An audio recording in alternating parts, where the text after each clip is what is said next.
85 story and synopsis investigation crime thriller ഞങ്ങൾക്ക് വന്നു. അതിനകത്ത് ഞങ്ങൾക്ക് ഡൗൺ ചെയ്യാൻ പറ്റിയ, അതായത് സ്ക്രിപ്റ്റ് സ്റ്റേജിലേക്ക് കയറാൻ പറ്റിയത് വെറും 3 സബ്ജക്റ്റാണ്.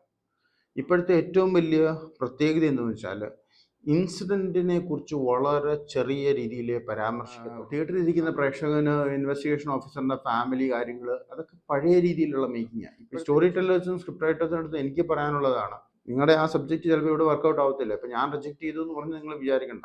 വർക്കൗട്ട് ആവുമെങ്കിൽ നിങ്ങൾ എഴുതുക, പക്ഷെ അതിനകത്ത് ഓവറായിട്ട് നിങ്ങൾ ടൈം സ്പെൻഡ് ചെയ്ത് കളയരുത്. നിങ്ങൾക്ക് ഏതാണ് ഏറ്റവും വർക്കൗട്ട് വയബിളായിട്ട് തോന്നുന്നത് അത് അയക്കുക, ഒറ്റ ഒരെണ്ണം അയക്കുക. അത് ഷോട്ട്. ഞാൻ പറഞ്ഞില്ലേ, ഇത് കാർഡടച്ച് AK-47 എടുത്ത് വെടിവെക്കുന്നതിനോട് വെടിവെക്കരുത്. ഇതൊരു സ്നൈപ്പർ പരിപാടിയായിട്ട് നിങ്ങൾ ഇറങ്ങുക.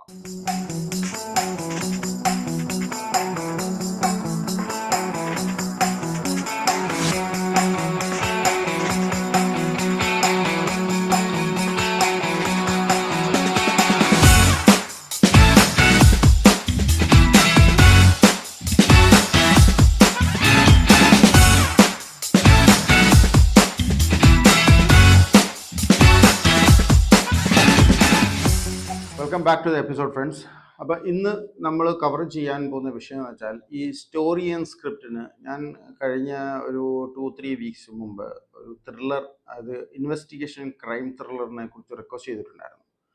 ഒരു 85 സ്റ്റോറി ആൻഡ് സിനോപ്സിസ് ആണ് എനിക്ക് കിട്ടിയത്. 85 എണ്ണം. ഞങ്ങളുടെ കമ്മിറ്റി അത് വായിച്ച് നോക്കിയിരുന്നു. എല്ലാം ഡീറ്റെയിൽ ആയിട്ട് വായിച്ചു, ഗോ ത്രൂ ചെയ്തിട്ട് ഞങ്ങൾ ഐ ബിലീവ് യെസ്റ്റർഡേ ഓൺവേഴ്സ് ഞങ്ങൾ റിജക്ഷൻസ് അയച്ചു. ബട്ട് സ്ട്രേഞ്ച് ഇനഫ് ഞങ്ങൾക്ക് 0 in danger, ഞങ്ങളുടെ ഒരു സ്റ്റാറ്റിസ്റ്റിക്സ് പറയുന്നതാണ്. 85 story and synopsis investigation crime thriller ഞങ്ങൾക്ക് വന്നു. അതിനകത്ത് ഞങ്ങൾക്ക് ഡൗൺ ചെയ്യാൻ പറ്റിയ, അതായത് സ്ക്രിപ്റ്റ് സ്റ്റേജിലേക്ക് കയറാൻ പറ്റിയത് വെറും 3 സബ്ജക്റ്റാണ്.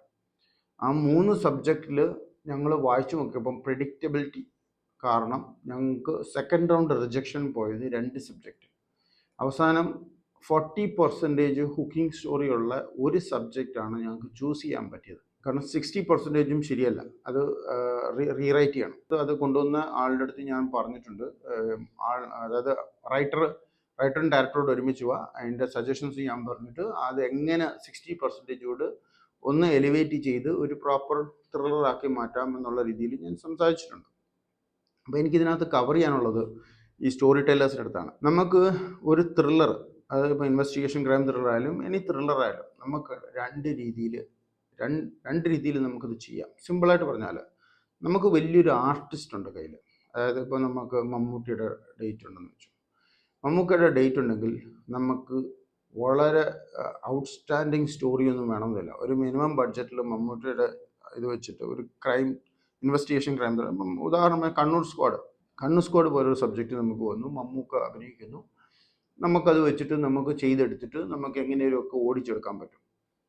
പക്ഷേ അപ്പുറത്തെ സൈഡിൽ ഇപ്പം നിങ്ങളിപ്പോൾ എനിക്കൊരു സ്ക്രിപ്റ്റ് തന്നു എന്ന് വിചാരിക്കുക. അപ്പം മമ്മൂക്കയാണ് അതിനകത്ത് അഭിനയിക്കേണ്ടത്. പക്ഷേ മമ്മൂക്ക എന്ന് അഭിനയിക്കാൻ പറ്റും?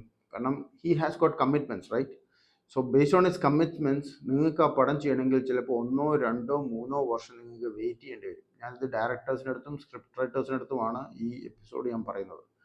1, 2, 3 വർഷം നിങ്ങൾ വെയിറ്റ് ചെയ്യണം. അപ്പം നമ്മൾ ഒരു കണ്ടന്റ് ഇട്ടത്, അപ്പം ഞങ്ങളിത് ഇട്ടത് ഞങ്ങൾക്കത് ഇമ്മീഡിയറ്റ് പ്രൊഡ്യൂസ് ചെയ്യാൻ വേണ്ടി, അതായത് ഈ വർഷം തന്നെ പ്രൊഡക്ഷനിലേക്ക് കയറാൻ വേണ്ടിയാണ്. അങ്ങനെ ഞങ്ങൾ കയറണമെങ്കിൽ അത് ഒരു ഔട്ട്സ്റ്റാൻഡിങ് സബ്ജക്റ്റ് ആയിരിക്കണം, ഔട്ട്സ്റ്റാൻഡിങ് സ്ക്രിപ്റ്റ് ആയിരിക്കണം, ആ സ്റ്റോറി യൂണീക്ക് ആയിരിക്കണം. അതായത് രാക്ഷസം പോലെയോ പോഴ്ത്തൊഴിൽ പോലെയോ 5-ാം പാതിര പോലെയോ ഒക്കെ ഉള്ളൊരു സബ്ജക്റ്റ് ആയിരിക്കണം. ഈവൻ ഐ വിൽ ബിലീവ് നിഴൽ എന്ന് പറയുന്നൊരു കുഞ്ചാക്കോ ബോബൻ പടമുണ്ട്. അത് 5-ാം പാതിര പോലെ ഓടിയില്ല, ബിക്കോസ് അതിൻ്റെ ത്രെഡ് സൂപ്പർ ത്രെഡായിരുന്നു. പക്ഷെ എടുത്തു വന്നപ്പോൾ അത് അത്ര വർക്കൗട്ട് ആയില്ല. എടുത്ത രീതി ആയിരിക്കണം, ഐ ഡോണ്ട് നോ, സ്ക്രിപ്റ്റിൻ്റെ പോരായ്മയായിരിക്കണം. പക്ഷെങ്കിൽ അപ്പോൾ നമുക്കൊരു ഔട്ട്സ്റ്റാൻഡിങ് സബ്ജക്റ്റ് ആണ്. അപ്പോൾ ഈ 85 പേരെടുത്തു, ഈ 80 റിജക്ഷൻസ് എനിക്ക് തോന്നുന്നു ഇന്നലെ മുതൽ നമ്മൾ ഓഫീസിൽ നിന്ന് അയച്ചിട്ടുണ്ട്. 84 പേര് റിജക്റ്റ് ആയിട്ടുണ്ട്. ഈവൻ ആ സ്ക്രിപ്റ്റ് ഞങ്ങൾ വായിച്ചിട്ട് പോലും ഞങ്ങൾക്ക് കറക്റ്റായിട്ടുള്ള സാധനം കിട്ടിയില്ല.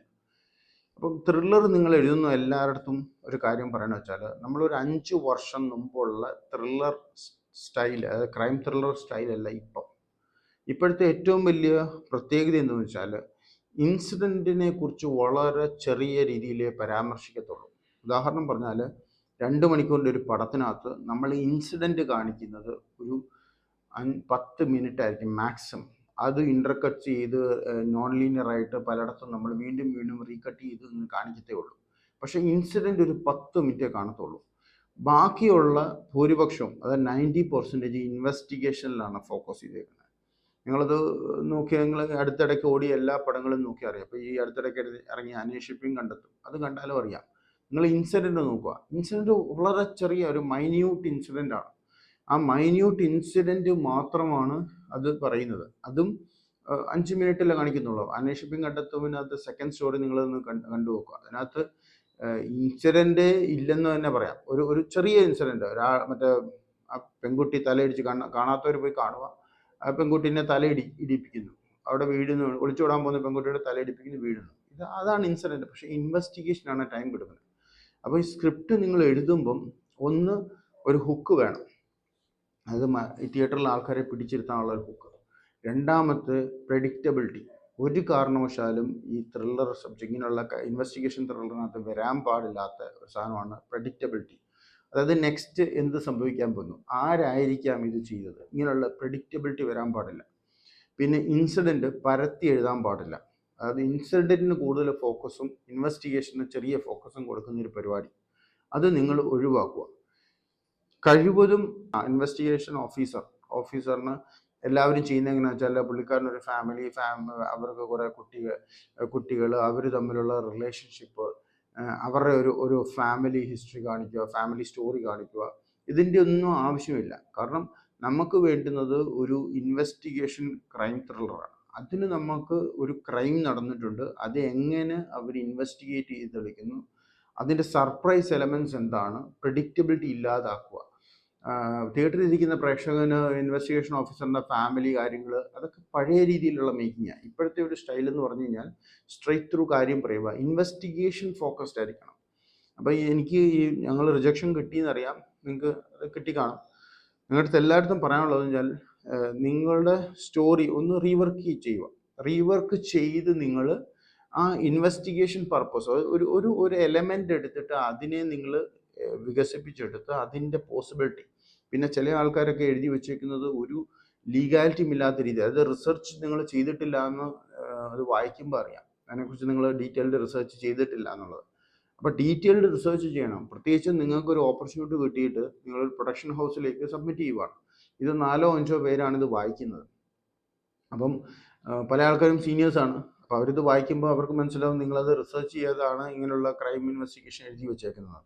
പിന്നെ എക്സ്ട്രീം ഡാർക്ക് സബ്ജക്റ്റിന് മലയാളത്തിൽ വർക്കൗട്ട് ആവത്തില്ല. എക്സ്ട്രീം ഡാർക്ക് ഉദാഹരണം ഞാൻ പറയുന്നില്ല, പല ഡാർക്കായിട്ടുള്ള സാധനം വന്നിട്ടുണ്ട്. 26 കൊല വരെ ചെയ്ത് എനിക്ക് എൻ്റെ മുമ്പിൽ വന്നൊരു സാധനമുണ്ട്, ഷോർട്ട് ലിസ്റ്റായി വന്നൊരു ഇതിനകത്ത് 26 കൊലപാതകങ്ങളാണ് ഒരു സീരിയൽ കില്ലർ ചെയ്യുന്നത്. അപ്പം നിങ്ങൾ തന്നെ ആലോചിക്കുക, ഒരു 26 കൊലപാതകത്തിന് നമ്മൾ ഒരു മിനിറ്റോ 2 മിനിറ്റോ, ഒരു കൊലപാതകം കാണിക്കണമല്ലോ, ഒരു 2 മിനിറ്റ് സ്പെയർ ചെയ്താൽ 2-2.5 മണിക്കൂറുള്ള ഒരു പടത്തിനകത്ത് 52 മിനിറ്റ് മുതൽ 1 മണിക്കൂർ വരെ കൊലപാതകം കാണിക്കാനേ സമയം കാണത്തുള്ളൂ.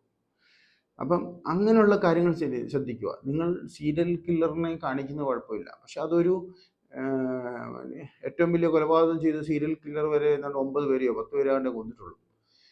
അപ്പോൾ നിങ്ങളൊരു 5 പേര് 6 പേര് അതായത് നമുക്കൊരു സ്റ്റോറി പറഞ്ഞ് തിയേറ്ററിൽ തീർക്കണമല്ലോ. അപ്പോൾ അതിനു വേണ്ടിയുള്ള ഒരു സാധനം ചെയ്ത് ഇൻവെസ്റ്റിഗേഷനിൽ ഫോക്കസ് ചെയ്യുക, ഇൻസിഡൻറ്റിൽ ഫോക്കസ് ചെയ്യാതെ ഇൻസിഡൻറ്റ് ഡീറ്റെയിലിംഗ് പോകാതെ ഇൻവെസ്റ്റിഗേഷൻ ഡീറ്റെയിലിംഗ് ചെയ്യുക. ഇതാണ് എനിക്ക് നിങ്ങളുടെ അടുത്ത് ഈ ക്രൈം ത്രില്ലർ എഴുതുന്നവരടുത്ത് പറയാനുള്ളത്. പിന്നെ ചില സബ്ജക്റ്റുകളൊന്നും നിങ്ങൾ എഴുതിയിരിക്കുന്ന പല സബ്ജക്റ്റുകളും വർക്കൗട്ട് ആവാൻ ബുദ്ധിമുട്ടാണ് ഇൻഡസ്ട്രിയിൽ. ഇല്ലെങ്കിൽ നിങ്ങൾ ഇൻഡസ്ട്രി മാറ്റി പിടിക്കണം. അതായത് നിങ്ങൾ ആ സബ്ജക്റ്റുകൾ തമിഴിലോ തെലുങ്കിലോ കന്നഡയിലോ ഹിന്ദിയിലോ ഒക്കെ മറ്റേ OTTക്ക് വേണ്ടി, ഇപ്പം നെറ്റ്ഫ്ലിക്സിന് വേണ്ടി ഉള്ള പോലെ അങ്ങനെയുള്ള ഡാർക്ക് സബ്ജക്റ്റുകൾ നിങ്ങൾ അങ്ങനെ നിങ്ങൾ കൊണ്ടുപോയി പിച്ച് ചെയ്ത് അവിടെ ചെയ്യാൻ നോക്കുക. കാരണം അത് മലയാളത്തിൽ വർക്കൗട്ട് ആയില്ലെങ്കിൽ നിങ്ങൾ ഫീൽഡ് മാറി പിടിക്കുക, അതായത് സ്റ്റേറ്റ് മാറി പിടിക്കുക. അതിന് ഭയങ്കര പോസിബിലിറ്റി ഉള്ളൊരു സാധനമാണ്. ഇപ്പം എനിക്കറിയാവുന്നൊരു ഡയറക്ടർ, പുള്ളിക്കാരന് ഇവിടെ വർക്കൗട്ട് ആയില്ല, പുള്ളി ഇപ്പം തമിഴ്നാട്ടിലാണ് ഓപ്പറേറ്റ് ചെയ്യുന്നത്. വേറൊരു ഡയറക്ടർ, എനിക്കറിയാവുന്നൊരു ഡോക്ടർ ഇപ്പം എനിക്കൊന്ന് ഹിന്ദിയിൽ പോയിട്ടുണ്ട്. എനിക്കറിയാവുന്ന ഒരാൾ. അപ്പോൾ അവരുടെ ഏരിയ മാറ്റി പിടിക്കുക. ഇവിടെ വർക്കൗട്ട് ആയില്ലെങ്കിൽ നിങ്ങൾ വേറൊരു ഏരിയ മാറ്റി പിടിക്കുക. ഈ സ്റ്റോറി ടെല്ലേഴ്സും സ്ക്രിപ്റ്റ് റൈറ്റേഴ്സിനും അടുത്ത് എനിക്ക് പറയാനുള്ളതാണ്, നിങ്ങളുടെ ആ സബ്ജക്റ്റ് ചിലപ്പോൾ ഇവിടെ വർക്കൗട്ട് ആവത്തില്ല. ഇപ്പം ഞാൻ റിജക്റ്റ് ചെയ്തു എന്ന് പറഞ്ഞ് നിങ്ങൾ വിചാരിക്കണ്ട. വർക്കൗട്ട് ആവുമെങ്കിൽ നിങ്ങൾ എഴുതുക, പക്ഷെ അതിനകത്ത് ഓവറായിട്ട് നിങ്ങൾ ടൈം സ്പെൻഡ് ചെയ്ത് കളയരുത്. പുതിയ എലമെൻറ്റ്സ് വരുമ്പം ആ പുതിയ എലമെൻറ്റ്സ് എടുത്ത് അതിലെടുക്കുക. പിന്നെ ഇൻവെസ്റ്റിഗേഷൻ ക്രൈം ത്രില്ലറിൻ്റെ ഇത് നമ്മൾ ക്ലോസ് ചെയ്തു, അതിനുശേഷം വരുന്നുണ്ട്. അപ്പം ഇത് ഞങ്ങൾ വായിക്കത്തില്ല, അപ്പം ദയവ് ചെയ്ത് നിങ്ങൾ അയക്കരുത്. ഇപ്പം അടുത്തത് ഞങ്ങൾ ഇന്നലെ ഇട്ടിട്ടുണ്ട്, നിങ്ങളത് കണ്ടു നോക്കുക. ഞങ്ങളുടെ സോഷ്യൽ മീഡിയ ഹാൻഡിൽസിൽ പോയി നോക്കിയാൽ നിങ്ങൾക്ക് അറിയാൻ പറ്റും. പിന്നെ ദയവ് ചെയ്ത് നിങ്ങളുടെ അടുത്ത് പറയുന്ന ഒരു കാര്യം വെച്ചാൽ, ഒരു പ്രൊഡക്ഷൻ ഹൗസ് ഒരു കോൾ ഔട്ട് വന്നു, ഇൻവെസ്റ്റിഗേഷൻ ക്രൈം ത്രില്ലർ. ചിലവരൊക്കെ 6 എണ്ണമൊക്കെ അയച്ചേക്കുന്നത്. അപ്പോൾ അതിൻ്റെ അർത്ഥം എന്തുവാണ്? നിങ്ങൾക്ക് പണിയില്ലാതിരിക്കുവാണ്, ഞങ്ങൾക്ക് പണി തരുന്ന പണിയാണ്. അതായത് 6 സബ്ജക്ട്സ് വരെ, സിനോപ്സിസ് സ്റ്റോറി വരെ അയച്ച ആൾക്കാരുണ്ട്. 6 എണ്ണം. നിങ്ങളൊന്ന് ആലോചിച്ച് നോക്കി, 6 എണ്ണവും വായിച്ചെടുക്കണ്ടേ? ഈ 85 എന്ന് ഞാൻ പറഞ്ഞത് 85 ആൾക്കാരാണ്. ഇതിനകത്ത് ഈ 6 എണ്ണം അയച്ചവരുണ്ട്, 3 എണ്ണം അയച്ചവരുണ്ട്. നിങ്ങൾക്ക് ഏതാണ് ഏറ്റവും വർക്കൗട്ട് വയബിളായിട്ട് തോന്നുന്നത് അത് അയക്കുക. ഒറ്റ ഒരെണ്ണം അയക്കുക. അത് ഷോർട്ട് ഷോട്ട്. ഞാൻ പറഞ്ഞില്ലേ, ഇത് കാർഡടച്ച് AK-47 എടുത്ത് വെടിവെക്കുന്നതിനോട് വെടിവെക്കരുത്. ഇതൊരു സ്നൈപ്പർ പരിപാടിയായിട്ട് നിങ്ങൾ ഇറങ്ങുക. എന്നാലേ ഇൻഡസ്ട്രിയിലകത്ത് നിങ്ങൾക്ക് ബ്രേക്ക് ചെയ്യാൻ പറ്റത്തുള്ളൂ. അല്ലെ നിങ്ങളെ ആൾക്കാർ സീരിയസ് ആയിട്ട് എടുക്കത്തില്ല. ഞാൻ പറഞ്ഞ മനസ്സിലായി. അത് ഞാൻ സ്റ്റോറി ടെല്ലേഴ്സിനകത്തും ഡയറക്ടേഴ്സിനകത്തും പറയുന്നതാണ്. ഈ 6 എണ്ണമൊക്കെ അയച്ചു തന്നാൽ നിങ്ങളെ സീരിയസ് ആയിട്ട്, നിങ്ങളിത് ഇങ്ങനെ ചുമ്മാതെ ഒരു പണിയില്ലാതിരുന്ന് എഴുതുവാന്ന് വിചാരിക്കും. അപ്പം നിങ്ങൾ ഒരെണ്ണം ഓണാക്കുക. നിങ്ങളുടെ പടങ്ങൾ ഇതുവരെ ഓണായിട്ടില്ലല്ലോ. നിങ്ങൾ ഒരെണ്ണം ഓണാക്കിയിട്ട് പിന്നെ ബാക്കിയുള്ള നിങ്ങളുടെ 4 5 ഇരിക്കുന്നത് പതുക്കെ ഓണാക്കി എടുക്കാൻ നോക്കുക. പക്ഷേ ഏറ്റവും ഷോർട്ട് വർക്കബിൾ ആവുന്ന ഒരെണ്ണം അയക്കുക. കാരണം നിങ്ങളൊന്ന് ആലോചിക്കുക, ഈ 6 എണ്ണവും കൂടെ നമ്മൾ കൊടുക്കുമല്ലോ വായിക്കാൻ വേണ്ടി. അപ്പം അവൻ നോക്കുമ്പോൾ ഇത് 6 എണ്ണം അയച്ചിട്ടുണ്ട്. അപ്പോൾ ആദ്യത്തെ വായിച്ച് റിജക്റ്റ് ആയി, രണ്ടാമത്തെ വായിച്ച് റിജക്റ്റ് ആയി, മൂന്നാമത്തെ വായിച്ച് റിജക്റ്റ് ആയി. അപ്പോൾ ഈ വായിക്കുന്നവന് തോന്നും, ഇതിനകത്തൊന്നും ഒരു സാധനം ഇവന് എഴുതാൻ അറിയില്ല എന്ന് വിചാരിക്കും. ചിലപ്പോൾ 5ാമത്തേനകത്തായിരിക്കും കാര്യം ഇരിക്കുന്നത്. അപ്പം നിങ്ങൾ ആ 5 മാത്രം വായിക്കുക, ഏറ്റവും ഷോർട്ട് ഉള്ളത്. അപ്പോൾ ദയവ് ചെയ്ത് എന്നെ ഒരുപാട് പേര് എന്നെ ഫോളോ ചെയ്യുന്നുണ്ടെന്നറിയാം. നിങ്ങളുടെ അടുത്ത് എല്ലാം പറയുന്നത്, നിങ്ങളത് അയക്കുന്നുണ്ടെങ്കിൽ ദയവ് ചെയ്ത് നിങ്ങൾ വിശ്വസിക്കുന്നത് ട്രെൻഡ് അനുസരിച്ച് വർക്കൗട്ട് ആവുന്ന ഒരെണ്ണം അയക്കുക. പിന്നെ ചില ആൾക്കാർ ഞാൻ പറയുന്നത് കേട്ടിട്ടുണ്ട്, 6 വർഷം 7 വർഷമായിട്ട് ഞാൻ ഈ സ്ക്രിപ്റ്റ് കൊണ്ട് നടക്കുവാണ്, ആരും പടം ചെയ്തില്ല. 7ാമത്തെ വർഷം ഒരു പ്രൊഡ്യൂസർ വന്ന് പടം ചെയ്തു, പടം ഓടി എന്ന് പറയാറുണ്ട്. പക്ഷെ അതിനൊരു റീസൺ ഉണ്ട്. അതായത് മൂവി ഇൻഡസ്ട്രി ഈസ് സൈക്ലിക്കൽ. അതായത് ട്രെൻഡ്സ് ഇങ്ങനെ മാറി വന്നുകൊണ്ടിരിക്കും. അപ്പം നിങ്ങളൊരു കാര്യം വിചാരിക്കുക, നിങ്ങളുടെ കയ്യിലിരിക്കുന്ന ഒരു റിയലിസ്റ്റിക് പടമാണ്. You have a realistic movie with you and you start going to the producers and the producers is no. എല്ലാവരും നോ പറയും. ഇപ്പോൾ ദിലീഷ് പോത്തൻ വരെ ഇപ്പോൾ റിയലിസ്റ്റിക് കൊണ്ട് പോയി കഴിഞ്ഞാൽ നോ പറയും. റിയലിസ്റ്റിക്കിൻ്റെ ഉസ്താദായിട്ട് അറിയപ്പെടുന്ന ആളാണ് ദിലീഷ് പോത്തൻ. പക്ഷെങ്കിൽ ഇത് മാറും. ചിലപ്പോൾ next 5 years time realistic will again come back. So നിങ്ങൾ അടുത്ത 5 വർഷത്തേക്കിന് റിയലിസ്റ്റിക് കൊണ്ട് നടന്നാൽ 5ാമത്തെ വർഷം റിയലിസ്റ്റിക് ആണ് ട്രെൻഡ് എങ്കിൽ നിങ്ങളുടെ പടം ആരെങ്കിലും എടുക്കുകയും ചെയ്യും, അത് ഓടുകയും ചെയ്യും. ഞാൻ പറഞ്ഞ മനസ്സിലായി. അപ്പം ട്രെൻഡ് അനുസരിച്ച് നിങ്ങൾക്ക് പടം എടുക്കുക. അതായത് ഏതാണോ ആ കാലഘട്ടത്തിൽ വർക്ക് ചെയ്യുന്നത്, ആ ട്രെൻഡ് അനുസരിച്ച് നിങ്ങൾക്ക് സബ്ജക്റ്റ് ഉണ്ടാവണം. എന്നാൽ മാത്രമേ നിങ്ങളെ കേൾക്കാൻ വേണ്ടി പ്രൊഡ്യൂസേഴ്സ് തയ്യാറാവത്തുള്ളൂ. അപ്പം എല്ലാവരുടെ അടുത്തും എനിക്ക് പറയാനുള്ളത്, ഈ ക്രൈം ത്രില്ലർ എഴുതുമ്പം make sure the incident is very short and sweet and the investigation carries forward a bigger chunk of that movie. ഇതാണ് എനിക്ക് പറയാനുള്ളത്. Anyway guys, thank you very much for listening to me. I will see you in the next episode. Thank you.